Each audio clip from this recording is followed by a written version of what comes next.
Righto guys, in the quest to keeping the tail nice and light in the ESM 109, I've made a few changes to how the kit's been done.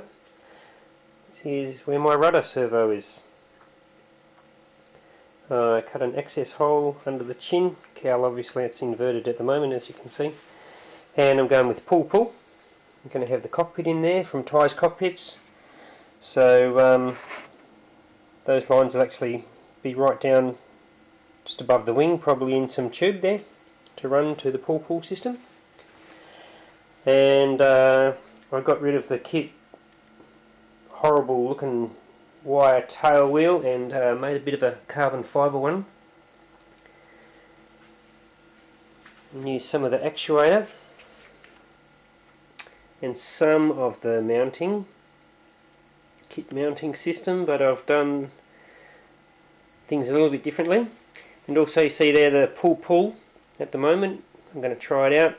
The pull is wrapped around the tiller arm of the tail wheel,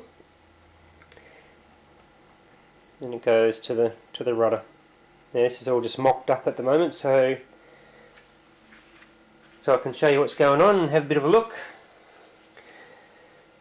Back up to the servo, and you'll see when we actuate it,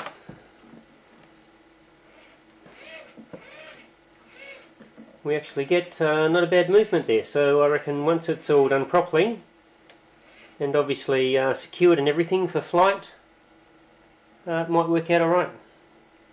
So to actuate the rudder and the tail wheel all the way down there, we just got the two pull wires. Also on that wall there is going to be mounted the elevator servo,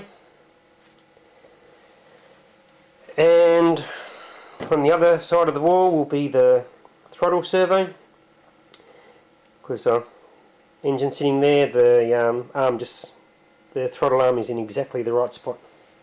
Righto, so there you go. ESM Bf109e Bf109e, whatever you want to call it.